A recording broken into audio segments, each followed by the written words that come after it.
मित्रों, आज का ये कार्यक्रम है तो 270 करोड़ रुपए का लागत वाला कार्यक्रम। जिस प्रकार के मोदी जी के नेतृत्व में, हेमंत विश्व शर्मा जी के नेतृत्व में विकास हो रहा है, उसमें 260 करोड़ का कार्यक्रम कोई बड़ी बात नहीं है। आसाम के अंदर मोदी जी ने 15 लाख करोड़ के विकास के काम कराए हैं। 15 लाख करोड़। विश्व के बड़े बड़े ब्रिज, रोड, रेलवे, एयरपोर्ट, हर क्षेत्र में आसाम को विस्तृत किया है।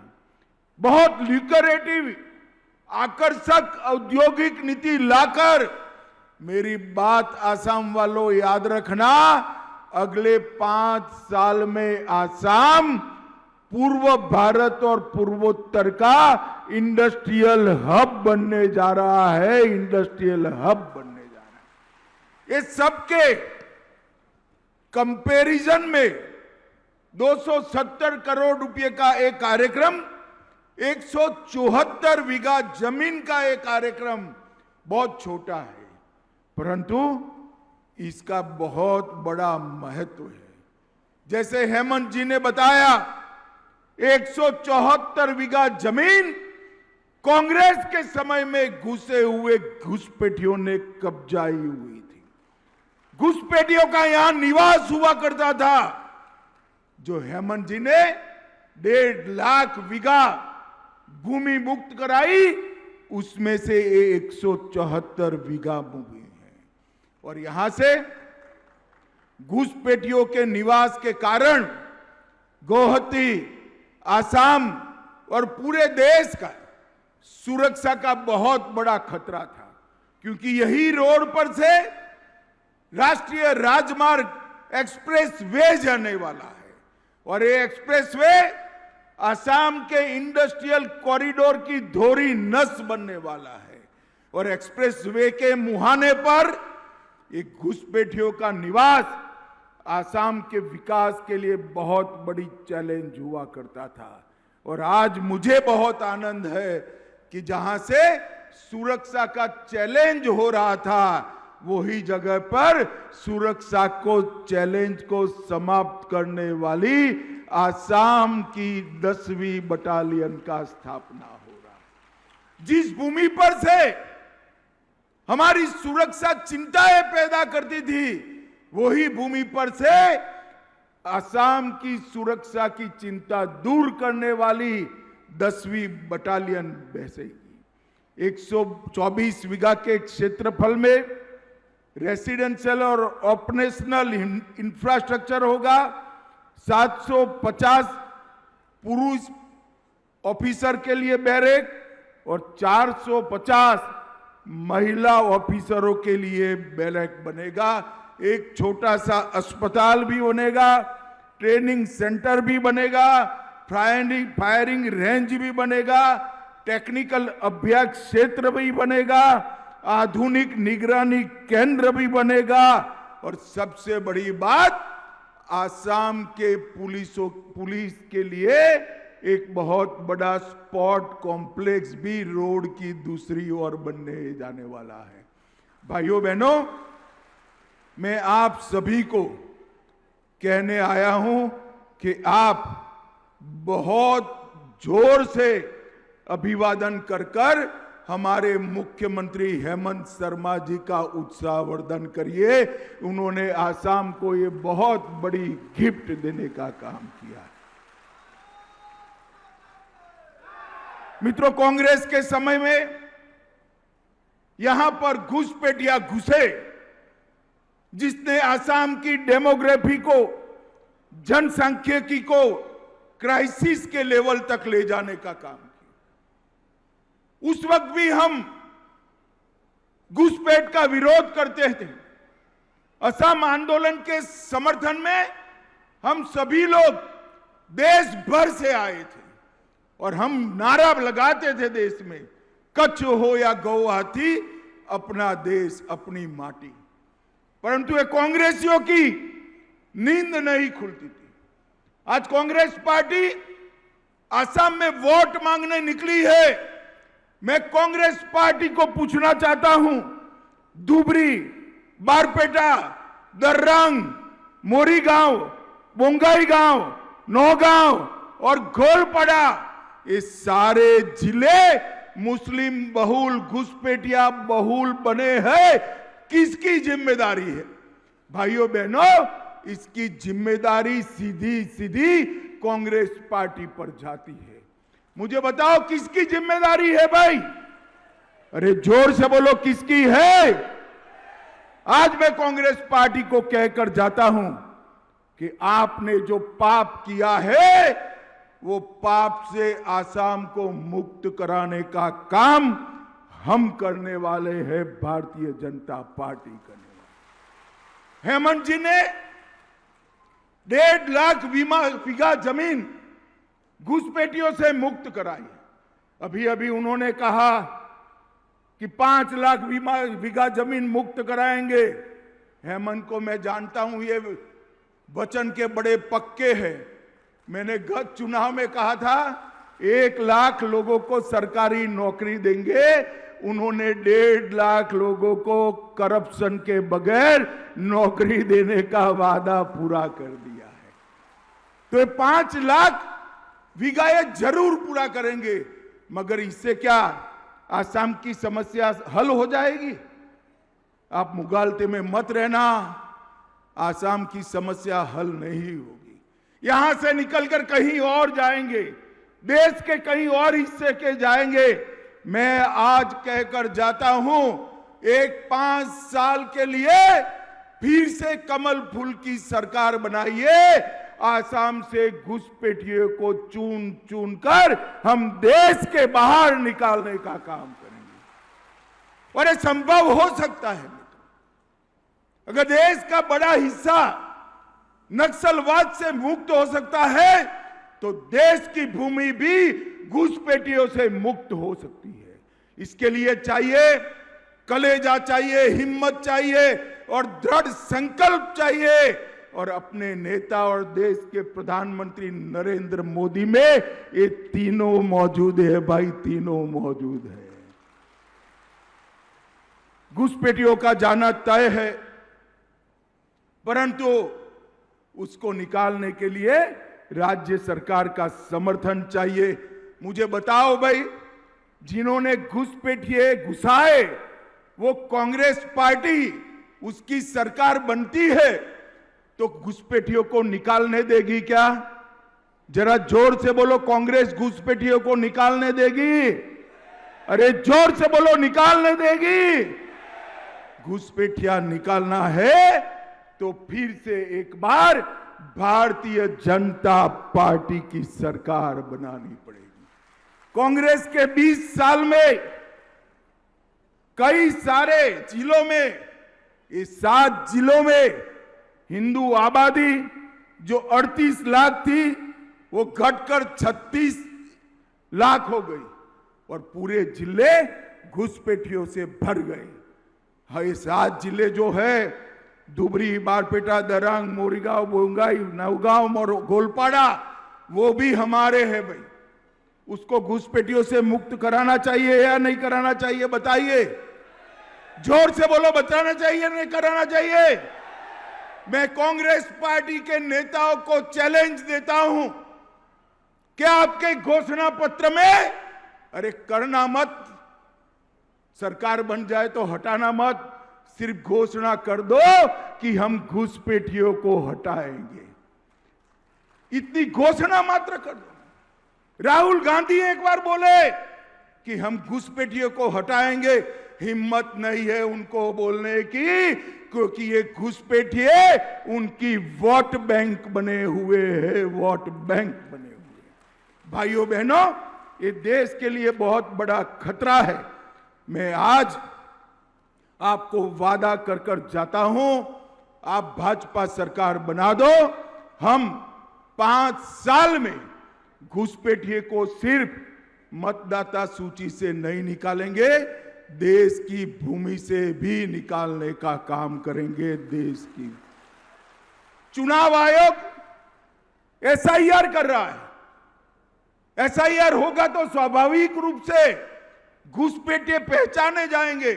और राहुल गांधी इसके खिलाफ आंदोलन छेड़े हुए, कभी हाइड्रोजन बम फोड़ते हैं, कभी एटम बम फोड़ते हैं, कभी परमाणु बम फोड़ते हैं। अरे भाई राहुल जी, आपके सारे बम फटाके जितना भी आवाज नहीं कर पाए और ये देश घुसपैठियों से मुक्त होना तय है, मुक्त होना तय है। मित्रों, असम को शांत प्रदेश बनाने के लिए एक घुसपैठिया उन्मूलन बहुत जरूरी है। उन्होंने श्रीमंत शंकर देव की जन्मभूमि को भी नहीं छोड़ा था। मैं अभी अभी श्रीमान शंकर देव के स्मारक में एक बहुत बड़ा स्मारक का उद्घाटन कर आया हूं, जो घुसपैठियों से खाली कराया गया। भाइयों बहनों, कांग्रेस पार्टी ने जाति, माटी और बेटी तीनों को क्षति पहुंचाई। कांग्रेस ने घुसपैठियों को यहां पर घुसने देकर असम की उपजाऊ माटी को घुसपैठियों के हवाले किया। असम या समुदाय की पहचान को इस घुसपैठियों ने क्षति पहुंचाई और जाति को भी खतरे में डाला। और बेटी, घर और संस्कृति का संरक्षण कांग्रेस ने कभी नहीं किया। इतने साल हो गए कांग्रेस पार्टी को इस देश में लसित बरफुकन को कभी कोई नहीं जानता था। अब गुजरात से लेकर कामाख्या तक और कश्मीर से कन्याकुमारी तक बच्चा बच्चा वीर लसित बरफुकन को जानता है। ये काम नरेंद्र मोदी जी और हेमंत बिस्वा शर्मा ने किया। असम की संस्कृति को आगे बढ़ाने का काम हमने किया। हमने असम के लोगों को पद्म पुरस्कारों से सम्मानित करने का काम किया और भूपेन हजारिका को और गोपीनाथ जी को भारत रत्न देने का काम भी भारतीय जनता पार्टी ने किया है। मित्रों, आज मैं यहां एक बात कहने जाता हूं कि असम सरकार ने पहले 5 साल सर्बानंद जी ने और फिर 5 साल हेमंत बिस्वा शर्मा जी ने कानून और व्यवस्था के सुधार के लिए ढेर सारा काम किया है। असम के सजा कराने के दर में 20% वृद्धि हुई है और फाइनल चार्जशीट करने के दर में 40% वृद्धि की है। कांग्रेस पार्टी ने हमेशा से पूर्वोत्तर को भाग्य के भरोसे छोड़ा। यहीं से कांग्रेस के प्रधानमंत्री मनमोहन सिंह 10 साल तक प्रधानमंत्री बने, असम से राज्यसभा में गए थे। 10 साल में नॉर्थ ईस्ट में 10 बार भी नहीं आए, 10 बार भी नहीं आए। और मोदी जी 11 साल में 80 बार नॉर्थ ईस्ट का दौरा कर चुके हैं, 80 बार। ये बताता है कि नरेंद्र मोदी जी और भाजपा सरकार की प्रायोरिटी हमारा नॉर्थ ईस्ट है। और नॉर्थ ईस्ट छोड़ो, असम वालों, अकेले असम में 35 बार नरेंद्र मोदी जी आए हैं और 12 रात्रि निवास असम में करे हैं, 12-8। असम को विकसित करने के लिए ढेर सारे कदम हमारी सरकार ने उठाए। असम में भूमिहीन लोगों को, 2.5 लाख मूल निवासियों को हमने जमीन का अधिकार दिया। चाय बागान वालों के लिए स्पेशल स्कीम लेकर आए, इनको बैंकिंग सिस्टम दी और उनको भूमि देने का काम भी नरेंद्र मोदी जी ने किया। 40 लाख से ज्यादा महिलाओं को स्व सहायता जूथे से जोड़ा और अभी एक ऐतिहासिक काम हुआ। यहां पर मोरान में जो दृश्य हुआ, पूरी दुनिया आश्चर्यचकित होकर देख रही थी। ये मोरान का जो हाईवे था, वहां पर वहां पर रोड बनना भी मुश्किल था और 14 फरवरी को मोदी जी ने ये हाईवे पर सेना का विमान उतारकर बता दिया कि ये आसाम अब बदल रहा है। भाइयों बहनों, 4.25 किलोमीटर लंबी dual use emergency landing strip ये पूरे देश को आने वाले दिनों में सुरक्षित करेगी।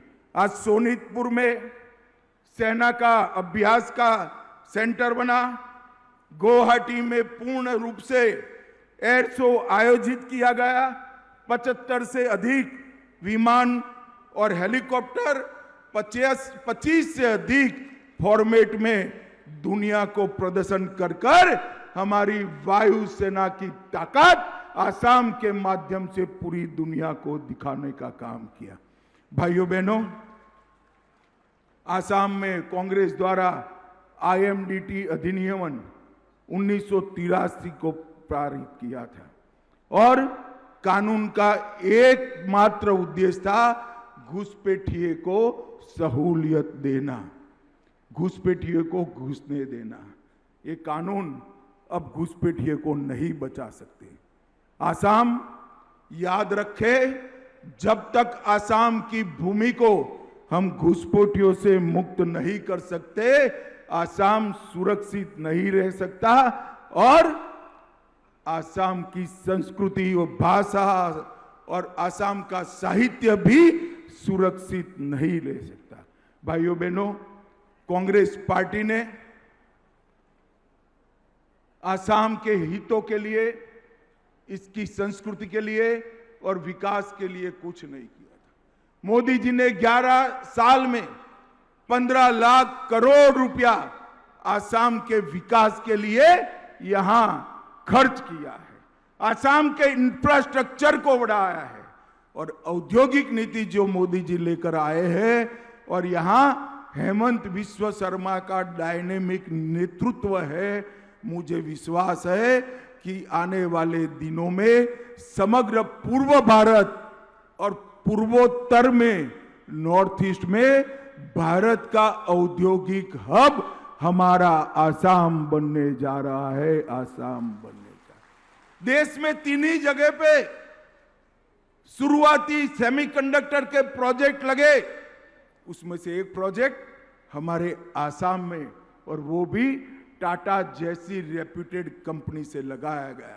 27,000 करोड़ रुपए का एक ही निवेश और 1.5 लाख करोड़ का निवेश अब तक हो गया है और 3 लाख करोड़ के MOU अभी क्रियान्वयन होना बाकी है।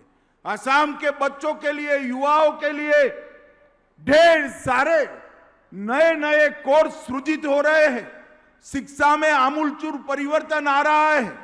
छोटी छोटी व्यवस्था कर कर बच्चों को ट्रांसपोर्टेशन के बिजनेस के लिए, कंप्यूटर ऑपरेटर की ट्रेनिंग करने के लिए, अकाउंटिंग की ट्रेनिंग करने के लिए ढेर सारी योजनाएं असम सरकार लेकर आई है, जिससे रोजगारी का बहुत बड़ा सृजन होने वाला है, रोजगारी का बहुत बड़ा सृजन होने वाला है। और भाइयों बहनों, दूसरी ओर कांग्रेस पार्टी घुसपैठियों को घुसाने निकली है। मैं आज फिर से इस सार्वजनिक मंच से कांग्रेस पार्टी को चैलेंज देकर जाता हूं, अगर कांग्रेस पार्टी इस देश में से घुसपैठियों को निकालने के लिए समर्पित है, इच्छा रखती है, तो आसाम के घोषणा पत्र में वो घोषणा करे कि हम आसाम को घुसपैठियों से मुक्त करा देंगे। करनी चाहिए या नहीं करनी चाहिए? अरे जोर से बोलो, करनी चाहिए या नहीं करनी चाहिए? वो नहीं करेंगे, मगर मैं बताकर जाता हूं, खाली भूमि खाली कराना, भूमि मुक्त कराना पर्याप्त नहीं है। एक एक घुसपैठी को हम चुन चुन कर आसाम और देश की भूमि से बाहर निकालेंगे। भाइयों बहनों, दूसरी समस्या बाढ़ की है। ब्रह्मपुत्र एक प्रकार से आसाम के लिए आशीर्वाद है, मगर जब बाढ़ आती है, वही ब्रह्मपुत्र के आशीर्वाद की जगह पानी विनाश लगाता है। हमने ढेर सारे तालाबों का, बड़े बड़े तालाबों का सृजन कर कर और अन्य तरीकों से आने वाले 8 वर्ष में असम को बाढ़ मुक्त बनाने की योजना बनाई है। वो योजना की शुरुआत ही मेरे ही हाथों से 1.5 महीने पहले हो चुकी है। मैं आज असम के वासियों को वादा कर कर जाता हूं कि अब नदियों की बाढ़ लंबे समय तक असम को परेशान नहीं कर पाएगी। हमने सैटेलाइट के जरिए टोपोग्राफी का सर्वे कराया है। पानी का सृजनात्मक उपयोग, कंस्ट्रक्टिव उपयोग क्या हो, इसका आयोजन किया है और कंस्ट्रक्टिव तरीके से पानी को कहां पर ले जाकर स्टोर कर सकते हैं, इसकी भी ब्लूप्रिंट बनाई है। तो आतंकवाद मुक्त, गरीबी मुक्त, बेरोजगारी मुक्त, विकास से लैस और बाढ़ से मुक्त आसाम अगर बनाना है तो अगले 5 साल फिर से भारतीय जनता पार्टी की सरकार बनाइए। मुझे बताइए, आप लोग सहमत है क्या? अरे जोर से बताओ भाई, इस और बहनें भी बताएं, सहमत है क्या? सभी लोग सहमत है? कमल के निशान पर बटन दबाएंगे, असम गण परिषद को जिताएंगे, बीजेपी सरकार बनाएंगे, नरेंद्र मोदी और हेमंत विश्व शर्मा के हाथ मजबूत करेंगे। तो मेरे साथ दोनों हाथ उठाइए, जरा उठाइए दोनों हाथ, और दिल्ली में राहुल गांधी तक आवाज पहुंचे, ऐसे मजबूत आवाज से बोलिए, भारत माता की वंदे वंदे। आप सभी का बहुत बहुत धन्यवाद, साधुवाद।